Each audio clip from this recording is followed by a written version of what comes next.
Welcome back to the finale of Soul Reaver 2, everybody. So, Janos locked Raziel in the Fire Reaver Shrine in order to protect him from the Sarafan attack.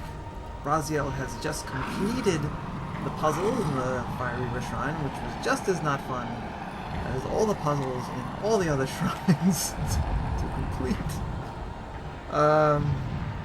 Thus gaining him access to the Fire Reaver and gaining him access to the door. So that he can save Janos from his attackers. And here is a long cutscene of the Fire Reaver Forge activating. Very long, even though we got it in the first game, kind of. Very long.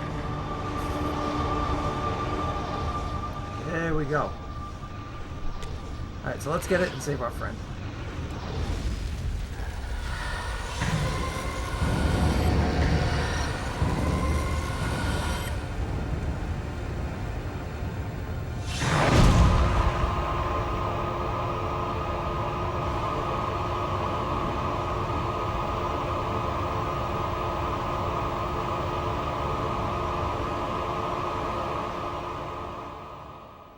I plunged the Reaver into that furnace and forged the blade with elemental fire.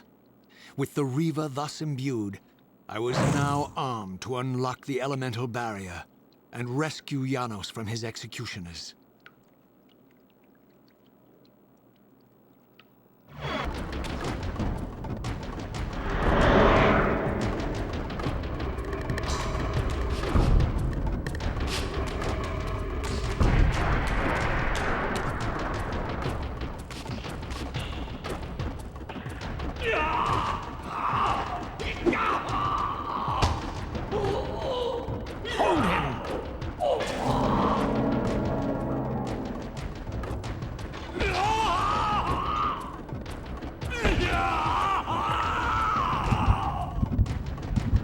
Look at his black heart.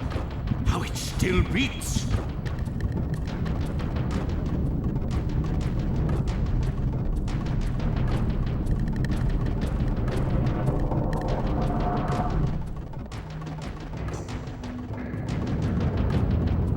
The fiend intends to bury us alive. Raziel, we must get out of here. Remember the sword!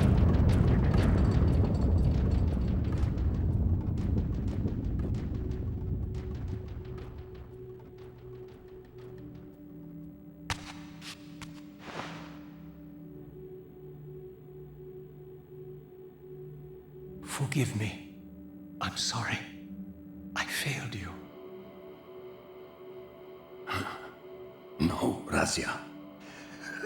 Perhaps this was my true purpose. Simply to save your life this once. While I have taken yours. Embrace your destiny, Razia. You must reclaim the Reaver. It was forged for you and you alone. Without it, there is no hope.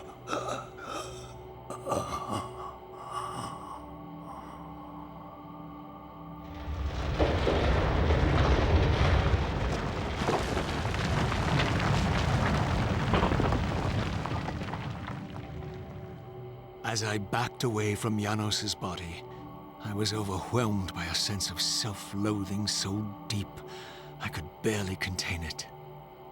In that instant, I rejected all that I ever was and embraced the role Janos had safeguarded for me so patiently throughout the centuries. I knew then what I had to do, the task for which I was uniquely prepared. I would pursue the Sarafan dogs to their loathsome fortress and avenge Janos Audrin's murder. Mobius would pay dearly for his treachery, and my Sarafan brethren would reap the horrors they had sown. I would retake the stolen Reaver, which was rightfully mine. And finally, when all these debts had been paid, I would reclaim Janos Audrin's heart from their filthy, unworthy hands. If the heart was truly imbued with the power to restore vampiric unlife, Its highest purpose was clear to me. I would restore the heart to Janos, and thus undo the vile crime committed by my abominable former self.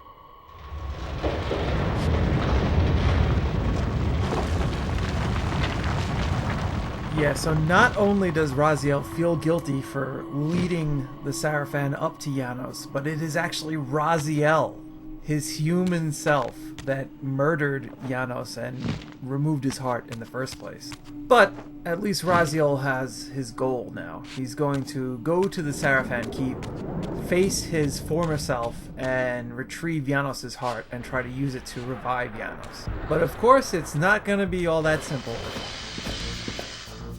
We've been expecting you, little Raziel. So, these demonic pests were not merely the product of Nosgoth's corrupted future, for here they were, hurtling back over 5 centuries to pursue me. These creatures, I suspected, were minions of the unseen forces that had hoped to control me. This was the tangible expression of their displeasure. These demons were unleashed as the penalty for my disobedience. Alright, so these demons are not because Kain refused the sacrifice from the pillars. They're actually sent after Raziel by this unspoken enemy to kind of punish him for not completing the destiny that they had intended for him, for not murdering Kain and for kind of making his own decisions.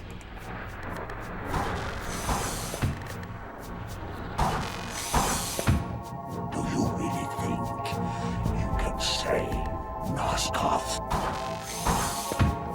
Let me enlighten you, poor Raziel.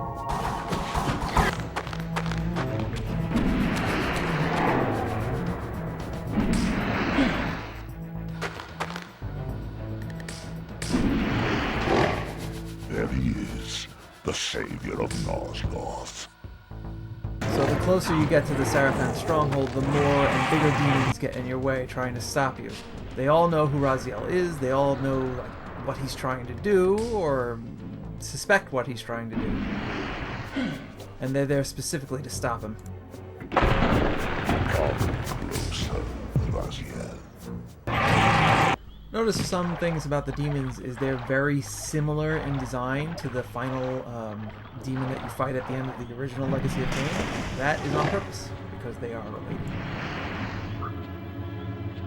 You shall not pass.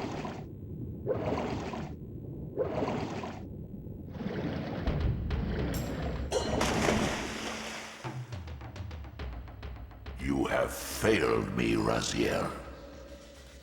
I wonder, Old One, did you truly resurrect me, or were you simply there when I awakened from my torment in the abyss? I suspect you found me merely convenient, dropped in your lair by Kain, indestructible for some reason, a durable and gullible tool for you to manipulate. This one thing I readily admit.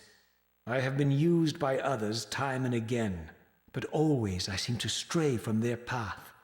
What is it about me, demon, that makes me such an unreliable instrument? Why do I survive one trial after another, on and on, in an endless succession of humiliating deaths and resurrections? It seems there is much more to my destiny and my history than I know. Perhaps more than you know as well. So yeah, the takeaway from this is the Elder God probably didn't resurrect Raziel. It seems that Raziel just ended up in the Elder God's chamber, and the Elder God took advantage of what he knew to manipulate Raziel. He thinks he can change his destiny. What a fool. So here, Raziel uses the Fire Reaver to melt the ice that's holding the gate to the Sarafan Keep closed, and gains access. So he basically gets inside, kills everybody in his way, fights until he gets to this point.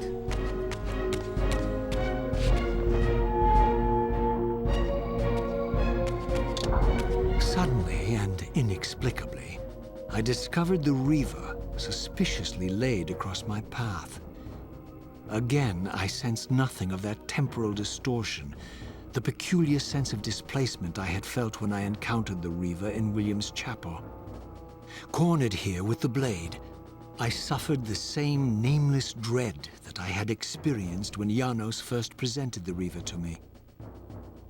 I felt at once repelled by the blade, and yet overwhelmingly compelled to seize it. So, Raziel, here we are finally. You have no choice but to confront me now, and I am not so foolish as I've let you believe. We have business to conclude. You knew I would lead the Sarafan to Janos, you vile bastard. You've been orchestrating my every move. My destiny is an amusement to you. It was fun while it lasted. I think not, Raziel. Malik, do not let this creature leave. He poses a danger to the Circle. Poor, deluded Raziel. Did you somehow imagine you had the guile to change history on me? I'm the Time Streamer. I knew your every intention before you did, you imbecile. Call your dogs! They can feast on your corpses! Lord Mobius, there is trouble within. The Circle is under Hold attack. fast, Malik. This one is the real danger to us. What are you trying to concoct here, Mobius? You toxic creature. Did you imagine I'd simply allow you to run loose, corrupting everything you encounter? I admit that I've underestimated you to this point, Mobius. But it's a mistake I won't repeat. Wrong again, Raziel. Now, Malik. Bolt the door. Using his staff to disable my Wraithblade, Mobius effectively disarmed me, leaving me with only one choice of weapon. And yet I confess, it was not the lack of options, but blind rage that made me take up the Reaver. In my fury, it felt as though my hand had acted of its own will. And now, that same hand clutched the hilt with unyielding strength, and I felt a constrained tingling, a remote but palpable sense of longing, as the disabled Wraithblade tried vainly to embrace its physical twin. Alright, so here's a few things. Mobius has been manipulating Raziel every step of the way. That's not really a big surprise. But we're here the same time Vorador is here. The same time that Vorador killed, I think it was 6 of the Circle of 9. And now we know why he was here. He was getting revenge for his creator. He found Janos Aldrin dead, blamed the Circle and the Sarafan, and came here for revenge for his master. Now we also know why Malik wasn't there protecting the Circle, and we also kind of know, although we would have known it already, that Mobius doesn't give a shit about the other Circle members. Also, Mobius had his staff when he came to confront Raziel, disabling the Wraith version of the Soul Reaver, and forcing Raziel to pick up the Reaver blade behind him, which at this point, remember, only drains blood of its enemies. It's a vampiric blade. Even though Raziel, for some reason, when he's confronted by this version of the weapon, feels like this crazy dread, in his blind rage, he picks it up. And then he finds he can't let it go. Now that I had taken it up, the Reaver and I were inescapably joined. The harder I tried to release the blade, the more tightly my hand gripped the hilt, as if possessed of its own will. So Raziel's hand will not let go of the Reaver blade. It probably has something to do with the disabled Wraith blade trying to reconnect with its own self.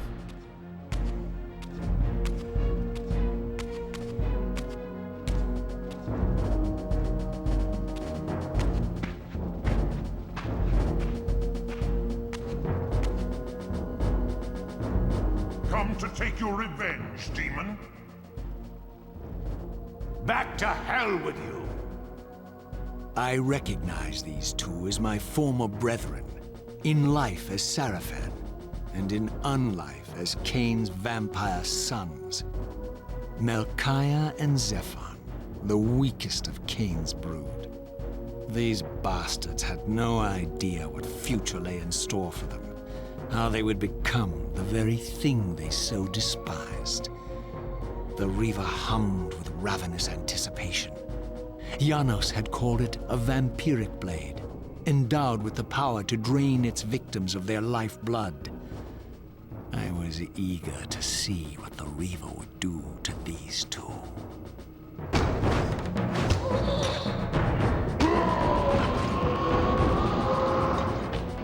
As Melchiah and Zephon fell before my blade, I felt the Reaver's bloodthirst as keenly as I ever had when I was still a vampire.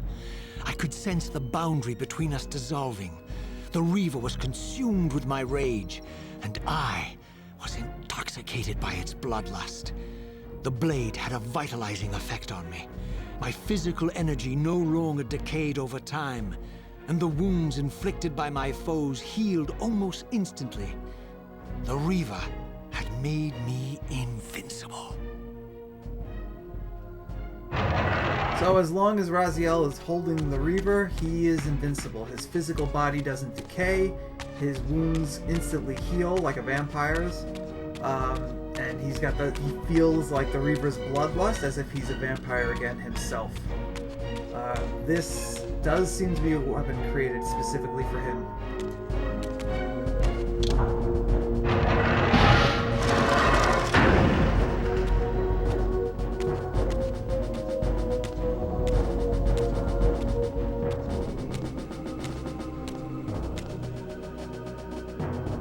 Have you come to reclaim the monster's black heart? You'll have to get through us first. My former brethren, Duma and Rahab, confronted me next. This all seemed so elegantly choreographed. Exhilarated by the Reaver, I was drunk with revelations. I could finally appreciate the delicious irony of Kain's blasphemous private joke, and I reveled as I colluded with him across the centuries.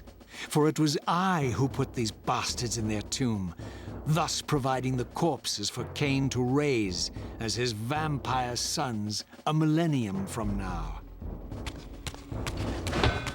Yep, so it was Raziel who killed the original human Sarafan versions of him and his brothers. It seems like history repeats itself, eh? And that is Kain's private joke to Raziel.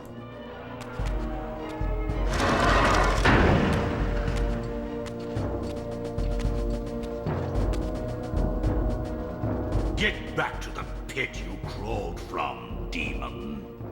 And here at last was my brother Turel, who along with Duma would bear me into the abyss without questioning Kain's command. So dutiful and righteous, even as a vampire. I guess some habits die hard. The vampire Turel had eluded my vengeance. The Sarafan Turel would not.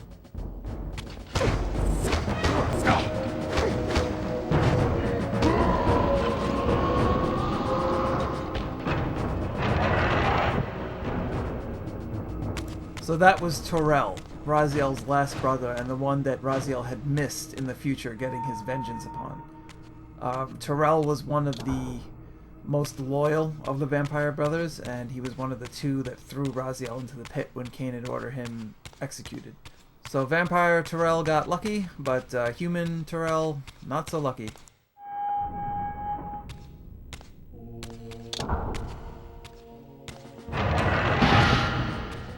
So, vampire, here we are. You've destroyed my brethren, and now you've come for me. You'll find I'm not such easy prey. I don't want to kill you, but I will if I must. Return the heart to me, and we can end this now. So, you've come to avenge that filthy parasite and reclaim his foul heart. You're a righteous fiend, aren't you? Apparently I am. No, vampire. This is where it ends, but you won't be leaving this room. Now, let's finish this. I'll make it mercifully quick. As you did for Janos? No, that beast had eluded us for far too long. It would have been a shame to end him too quickly. It's ironic, really. The great Janos Ordrin turned out to be no challenge at all. Thanks to you. Did you hear his cowardly screams when I tore that black heart out of his carcass? I renounce you.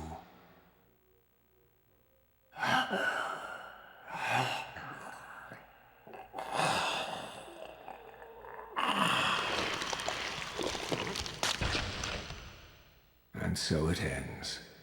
My history comes full circle.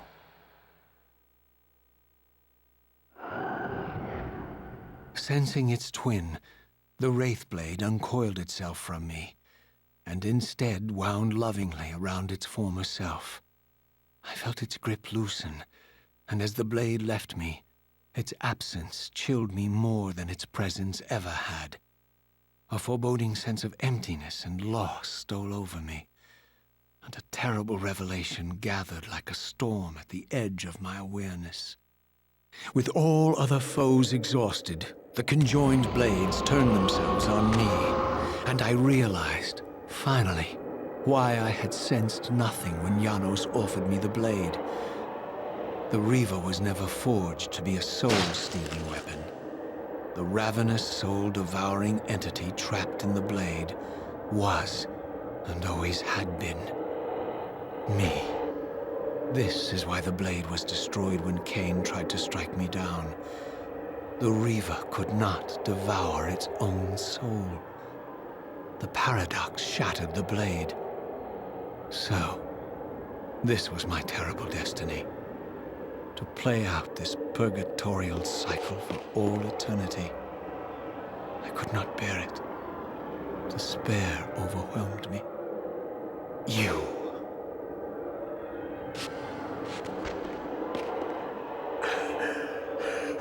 Are you enjoying this, Kain? Don't fight it, Raziel. Give into it.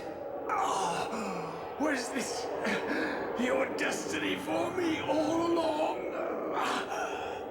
Trust me. I felt myself weakening, unable to hold on any longer. The Reaver was too strong. The compulsion to simply let go, too great. And then, a growing sense of vertigo and the familiar displacement. The paradoxical moment when my twin soul hovered both outside and inside the Reaver blade. This was the instant, the glimmer of temporal distortion Kain had been counting on all along. This was the edge of the coin, the minute flicker of probability upon which Kain had gambled everything.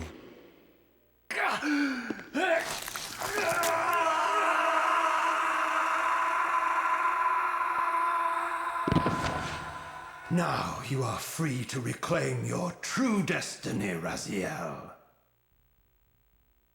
Behind Kain's eyes, I could see new memories blooming and dying as history labored to reshuffle itself around this monumental obstruction. And I could see by the dawning horror on his face that perhaps we had strained history too far this time. That by trying to alter my fate, he may have introduced a fatal paradox. My God. The Hilden. We walked right into their trap.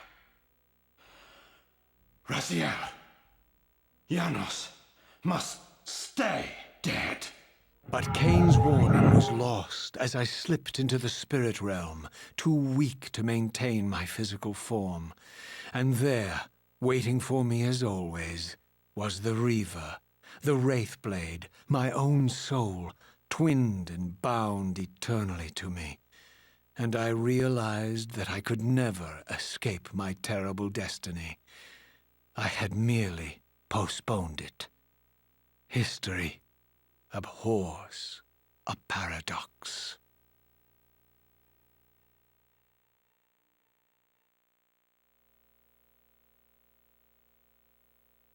shit! Alright, so let's talk about what happens here. So Raziel meets his former self face to face, has a conversation, realizes he hates himself a lot. You ever think about things you used to do when you were like a teenager or like a younger kid and just you feel really stupid and ashamed? It's kind of like that. Also, I want you to notice that symbol on the ground. That is a snake eating its own tail. That is the symbol Ouroboros, and it represents infinity and cycles. So, finally, the Wraithblade on Raziel's arm is free to, like, wake up. And it releases itself from Raziel and wraps itself around the Blood Reaver. And Raziel feels like an emptiness as it leaves. And then he realizes something quite terrible. That the Reaver blade created by vampires was never intended to be a soul-stealing weapon. It was a vampiric weapon. But the creature, the mad entity inside the Soul Reaver that devours the souls of its enemies, is him. Deranged by being trapped in the blade for thousands of years. So that's why the Soul Reaver shattered when Kain used it on Raziel in the future. The sword couldn't devour its own soul. It was a time paradox, and the paradox shattered the physical body of the blade. So now we see Raziel in the middle of the Ouroboros symbol. Like, this is just a cycle that plays out for infinity over and over again, right? There is no changing this fate. Except that Kain is here now, because Raziel spared Kain the last time the two Reavers were together. So Raziel notices Kain and realizes that Kain knew this would happen the whole time, and he feels like, oh, this was what he wanted. He wanted me to, like, destroy myself, and then he lives. Kain tells Raziel, no, listen, let it happen. Just let it happen. And Raziel's freaking out. You know, he realizes he's going to be trapped for eternity. Kain is like, no. So now we get to this moment where Raziel's soul is both wrapped around the blade, inside the blade, and outside the blade at the same time. And time begins to warp. There's a paradox. The same entity is in multiple places at once. And this becomes a point where you can actually change the flow of time, just like before when Kain was spared. And now that Kain is still alive, he can take advantage of it. This is Kain's edge of the coin. This is the slim chance that he might have to change his and Raziel's destiny. So he pulls the sword from Raziel, stopping it from consuming Raziel's soul, freeing Raziel and letting him find a new destiny for himself. And as he does this, time reshuffles, because that's what happens whenever you change the timeline, right? And Kain, or Raziel, sees in Kain that he's getting, like, new memories, new events have happened as, like, the river of time adjusts itself. And Kain looks horrified, and Raziel's like, oh shit, maybe this was a bad move. Maybe we tried to change the timeline way too much, because the Soul Reaver is really important to all this stuff.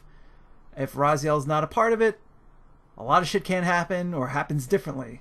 Finally, the shifting of the timeline stops, and Kain says, the Hilden. We fell right into their trap. The Hilden is the name of this unspoken enemy that Kain was warning Raziel about, and is literally called the Unspoken in the original Blood Omen.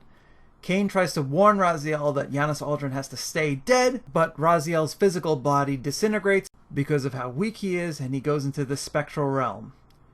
And he notices the Soul Reaver is still bound to his arm, which means that he hasn't changed destiny. He's not free of the Reaver blade. He just changed the time that he's going to be trapped. And in the background, you can see the Ouroboros snake design has a wing representing Raziel and his being bound to this cycle that he can't escape from.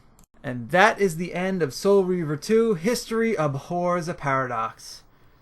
To unlock all of the game's bonus materials, enter this password. This just unlocks, like, some art and some other cool stuff. I think some, like, making of videos at the end of the game. But yeah, so that's Soul Reaver 2. And it's a really amazing game. Like, the writing in this game, like, shoots up in quality. The gameplay shoots down which is really sad, and which is kind of going to be a trend for the next game as well, which doesn't make me look too forward to playing it. But I will, in order to share this amazing story with whoever it is watches these videos. So yeah, so that's Soul Reaver 2. I guess I'll talk about the game a little bit now. I think it's great. I think the complexity of the story really like shoots up in this game, but it's also like you cannot you can follow along with what's happening. The characters become more multi-dimensional. Like Raziel isn't simply out for revenge anymore. He kind of wants to know what's going on with the world, what his choices mean, what choices he has, what other people's motivations are, and that's really cool. All the characters have their own like ends that they're trying to accomplish, their own goals that they're trying to accomplish, I should say. It's really well done, and I think the writer's name is Amy Hennig, and she did an amazing job. A lot of the story was actually planned for Soul Reaver 1, but they ran out of money, so it didn't turn out that way. In Soul Reaver 1, you were supposed to kill your last brother. You're supposed to actually kill Kain, and then you realize that the Elder God had manipulated you. And then with Kain's soul in the Soul Reaver, you're supposed to seek out the time machine, and then Raziel uses the time machine himself to go back in time and try to change what he did, like try to change him killing Kain, or try to change the past. And then that version of Soul Reaver 2 would end with him being stuck in the Reaver Blade, but without Kain there to help him. So they kind of like, without even being able to tell that story, they kind of took it still and tweaked it a little bit, and I think they came out the better for it. This is definitely more interesting, although you don't get to see like that Raziel kills Kain in that part where they're in the church or where they're in the mausoleum. So like you don't get to see that happen and then see that's occurrence and then see the results of that happening. You know what I mean? Like, so that moment kind of falls flat. The only, like, I think as a kid I even missed it. Like that Kain says that this is where you kill me. But later on, I realized, oh, he's saying that this is exactly where he kills him. It just makes a big moment like kind of less impactful, just because it's like just a simple line. But still, the game is really great. There's a lot of twists and turns. Like Kain, who's like clearly the bad guy in Soul Reaver 1, is sort of trying to find his true destiny, trying to find his way in this game, which is great, interesting. Like it makes the character very deep. Mobius is being very manipulative, like he was in the original Blood Omen. So having him, like, he's a real powerful character, and having him come back is just a great thing. Yeah, there's a lot. There's one thing I would say about Legacy of Kain games is there's not a lot of like women characters. Like there's Ariel, and that's about it. So that's kind of a problem. Is although it's kind of a sausage fest, but other than that, like it's a good story, a deep story. You're curious to know like what's going to happen next, and it's a really great series of games. They don't make them like they used to these days. I would love to see this game remade, but I don't think it would be the same way. Tony J, the Elder God, passed away, and Raziel's like an old guy, and Kain, I don't know what he's up to these days, but I don't know if we're going to get those remakes. Anyway, I'll see you in the next game. Bye-bye!